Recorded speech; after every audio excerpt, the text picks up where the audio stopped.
Xbox president says all's fair in love and console wars. Xbox gives into this major PlayStation demand. Will 2023 be the best year in Xbox history? If you want to make sure that you're Xbox ready this holiday season, I have links down in the description below with all sorts of stuff down there. Consoles, controllers, headsets, TVs, washing machines. What's up, guys, and welcome back to another weekend edition of Xbox Ready, the Not podcast. You know how this goes. We gather up a couple of stories from around the internet to make sure you're up to date on all things Xbox, to make sure that you too are Xbox ready. And here to help me out with that is Jimmy Champagne, the man himself. Have you ever seen that video where Usher goes, "Happy Easter, Xbox"? No.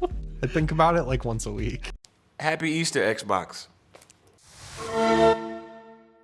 I think about The Rock and his Summer Games Fest when he goes, "Happy gaming, everyone." What does he say at the end? Enjoy your gaming, and I'll see you down the road. Man, that was a fun time. Full of possibility, Summer Games Fest. So yeah, I'm doing good. I just beat the Callisto Protocol. It was better than people said, but very difficult. Nice. But they patched out the trophy to where you can get the platinum easy peasy. I don't want to talk about it. Pissing me off. Well, let's talk about something that we haven't discussed on this channel ever before, the Activision Blizzard acquisition. Have you heard about this? Have you read about it? Did you know that Xbox, or Microsoft I should say, is entered into an agreement with Activision Blizzard to acquire all their stuff? Did you know about that? No, I didn't know. Yeah, well, it's happening. Just kidding.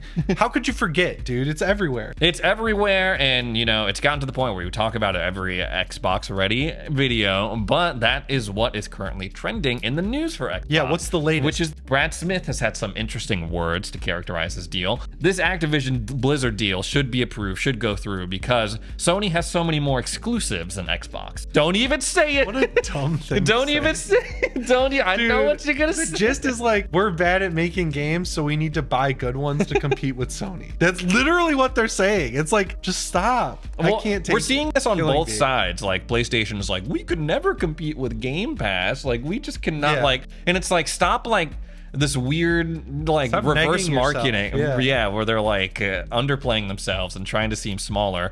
The official quote is, if you look at the global market, Sony has 70% of that market, the console market, of this Xbox versus PlayStation situation, and we have 30%.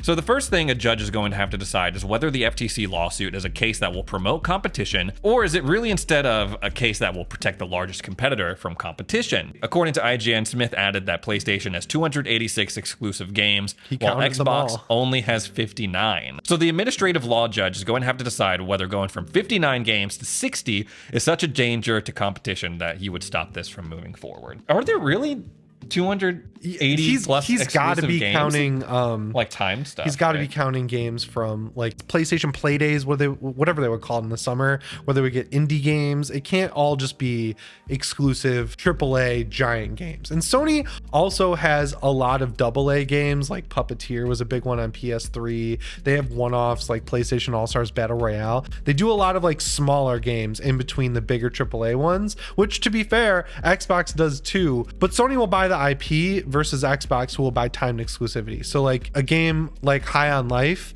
if it was reversed, Sony would have definitely bought full-on exclusivity for that game, and it would be counted towards this list, whereas Microsoft generally does timed exclusives. Yeah, and now we're starting to see them just buy the publisher, buy the studio. We know that's why this generation, that's why they bought ZeniMax Media, that's why they bought Bethesda and all of the studios under them, because they were guys, we got to put out some bangers. That's not a secret at this point. And ZeniMax seems smart. What do you think? Fair that Xbox has this deal because Sony might be doing just fine with their exclusives? I think that's dumb, because it's Xbox has had more than enough opportunity to release games. They've had a lot of studios. They let studios go, like Bungie. They could have just bought Bungie at any point, or hung on to them when Bungie wanted to go make Destiny with Activision. Xbox could have funded that game. They've had so many opportunities to just make more games, and we've seen time and time again that they have to delay games, they even cancel games. And now there's reports coming out from Fable that game's a mess because Xbox is insistent on Playground Games using an internal engine versus going with something like Unreal Engine 5, and that's causing problems because they use contractors a lot of the time, and they spend so much time training people to use the software that by the time they learn it, they leave to go work on something else. So I think Xbox, instead of blaming Sony for being better at pumping games out should look internally and say, why are we not making as many games? Like, what can we do? I don't know. They're talking to laymen's, right? Like, they're talking to people who don't understand games. So that's a really smart business tactic, I think. Like I said, Sony was being smart by like using any out they have to keep this deal going as long as possible because it's bleeding Microsoft of money. I think the same in reverse. Microsoft should use whatever they can to appeal to these people who don't play games. We know why they're doing this. Like, they're downplaying themselves. Instead of being like, we're the best, they're saying like, no, we're not as good as you think you are. Yeah. Which like it's crazy getting to see this because this is something we'll probably never get to see again. Like these companies admitting their faults. Xbox is right that Sony has more exclusives, right? And Sony is right that none of their exclusives sell as well as Call of Duty. Speaking of Call of Duty, so you know how last week we came and we talked about this 10-year deal offered to PlayStation to keep Call of Duty on their platform, and then that same deal was extended to Nintendo for the Switch and to Valve to keep it on Steam rather than it being exclusive to the Xbox or Windows Store or whatever. So yeah, like who cares? Just peppering it in, baby. I knew this was coming at some point, but there are reports floating around out there that Xbox has made a concession. Whatever promises mean in this situation, that they will also allow Sony to put Call of Duty on PlayStation Plus Extra and Premium. That's so not smart. only on the platform, but also on their competing subscription service. I'm sure people are looking at this as like a blow to Game Pass, but this is a good strategy for Microsoft because they know Sony's not going to want that game on PS Plus. Because Sony's whole strategy is like, look, these premium games sell enough copies on our console that they make us more money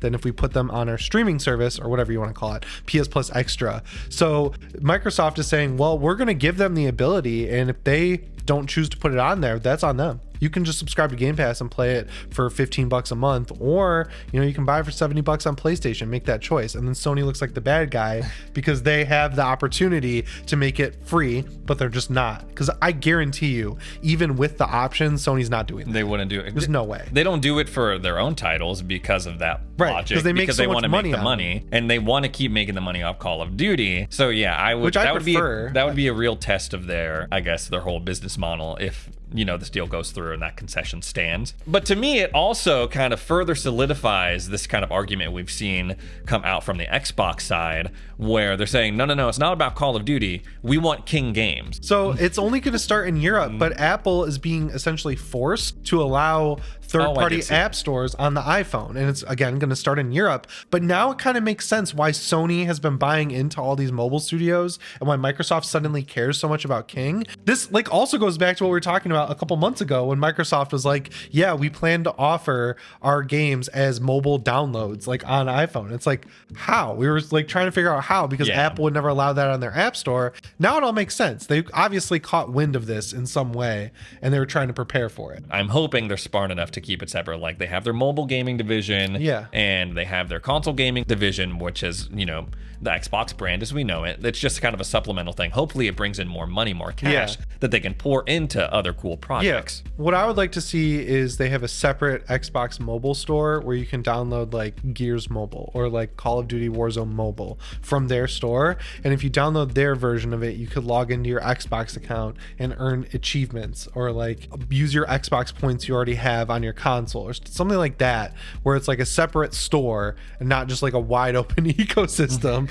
where you're oh, I'm downloading Starfield on my phone, and then suddenly on your Xbox it's oh, now that Starfield's available on mobile phones, we're making it free to play and you can buy every suit in the game instead of just finding it in the world. That would never happen. But that's just what I don't want. Yeah, I think we can agree on that. All gamers everywhere can agree on that. Horse armor, bad. Horse armor, it all leads back to the horse armor. So Jimmy, you and me, last week, we were at the Game Awards, right? We were there. I was? Yeah. We were up in there. I have breathed the air of Keanu Reeves, Al Pacino, and Pedro Pascal. That was awesome. All the Joels and all the Ellies together on stage. That was sweet. That was my favorite That was part. sick. But as you know, from the Xbox perspective, Yeah. they were not there. I mean, like Sarah Well, they were Bond was there. there. We talked Phil to Phil. Spencer We was said hi there. to him. Yeah. He was looking good in his quarter zip. No announcements, party animals, they showed off. Dude. And that was about it. We've talked about this sort of previously on the channel, but in the Xbox community, we're not happy. Rightfully so, I believe, because we have been super patient. You guys been fronting for Xbox for a long time. We've been fronting for But they've been Xbox. giving you a reason. Like, there's 2 big ass games coming out next year. You've got Redfall and Starfield, which are huge. One of them's huge, but the other one could be big, right? Like Redfall, I really want to be big. And they could have had something there. Like, come on. And one of those people in the Xbox community not so happy, Jez Corden over at Windows Central. I thought you were about to be like Ray Trevino. Ray Trevino too, because I've been big capping for these dudes. No, I'm kidding. He writes up this article. He goes, Xbox no-show at the Game Awards caps off a disappointing 2022, referring to Xbox. And without going into like the whole article, here are some of the things that he puts out saying like, the Xbox wins. Okay, the Xbox wins. So Game Pass is profitable, and they experienced really good growth on PC Game Pass, and they also entered into that partnership with Riot, which gives you all the free stuff across Valorant and League of Legends and all those games. That's like $1,500 worth of stuff I saw. Xbox Cloud Gaming bringing Fortnite back to iOS devices And Steam Deck. And Steam Deck. And it works really well. Like, it does. I play Fortnite sometimes now, as much as I hate to admit it. And it's kind of like 1-to-1, right? Like, I play it on my PS5 mostly, but on the Steam Deck, it is playable if you have good internet. Yeah. That's a dub. And it kind of like put cloud gaming on the map. Like prior to this, it was like... Well, now we're going to see Fortnite on iPhone again, at least. Yeah. Hardware sales, pretty decent, especially when the Series S is concerned. It's been doing a lot of the heavy lifting in terms of Xbox sales. They love it, and it works pretty good. I'm adding a win. The Pentiment background you can get now is pretty good. That's cool. The dynamic wallpaper. Yeah. That's a win. It's really nice and serene. There's also a grounded one that's pretty cool. It's like a fall backyard.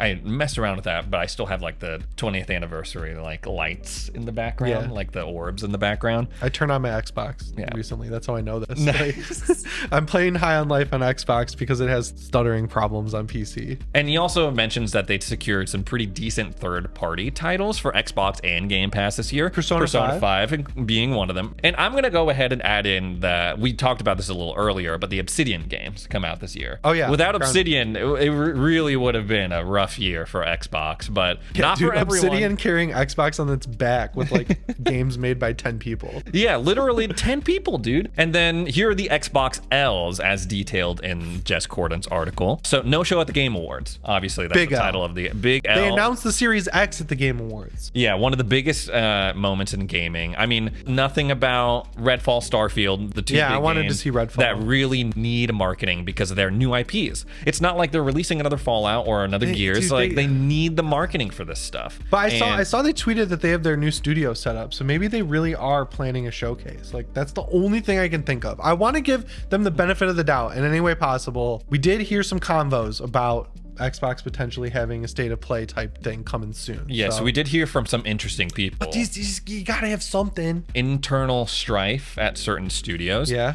Earlier this year, we were hearing all sorts of stuff about the initiative, and then they were folded in Crystal Dynamics, and there was a huge turnover. And then he details in this article the struggles you were talking about earlier about Fable, and they're kind of like having a tough time because they're using this new engine that's proprietary to Microsoft, but it's not necessarily industry Why wouldn't standard. they just use the Forza Horizon engine? I guess it would technically fall under a W, some of these things, because the winter update finally like Waffle some House solid map things. on Forge. Someone made a Waffle House and it's awesome. It's like legit. Like it's like it feels like you're in the Waffle House parking lot. It really can I please get a waffle? Like Halo Infinite. So you can throw down at the Waffle House as a Spartan. That is like a huge W. Yeah, huge W on that. And then he caps it off by mentioning just the constant Activision Blizzard drama. And he characterizes it as uncertainty for Xbox fans because that's what it is. You know, it's like, is this deal going to go through? Is it not? We hear something new every couple of weeks. It sucks that that's eating up the excitement for the things that actually exist. Yeah.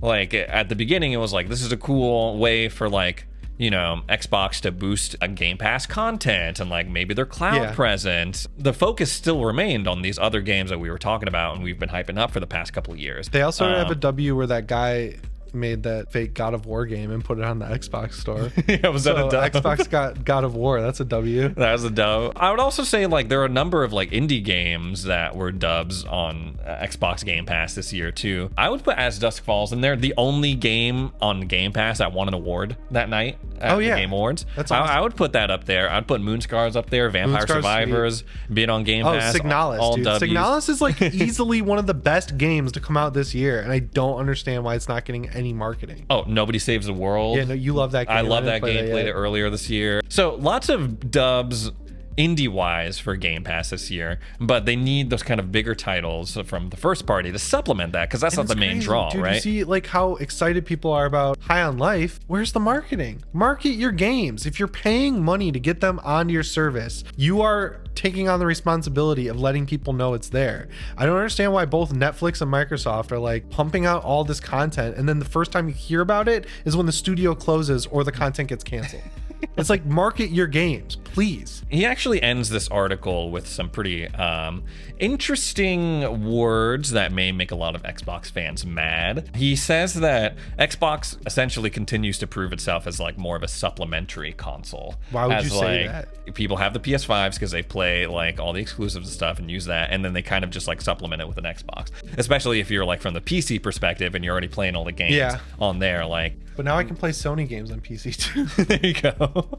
Old Sony games. Yeah, we know how much the old fair, PlayStation fans love old games. I don't want to make them too mad. And then he goes on to say that 2023 is really only looks good right now on paper because there's so many titles that really haven't been proven. Potentially the first 6 months of 2023 could be huge for Xbox, especially compared to this last year. Yeah. Because they have like Wolong Fallen Dynasty. They have like freaking Monster Hunter Rise coming. They have Monster Hunter Rise is cool. The Last Case of Benedict Fox. Like all these games that we saw at the June showcase finally making their way over to the service. Plus the big ones like Redfall, Starfield. Maybe like Arc 2 is peppered into there. So yeah, I mean, on paper, Xbox is looking good for 2023. But in execution, is that going to be the case? I'm remaining hopeful because that's all I could do at this point. But catch the dub, Xbox. Catch that dub. Just like Usher said. Happy Easter, Xbox.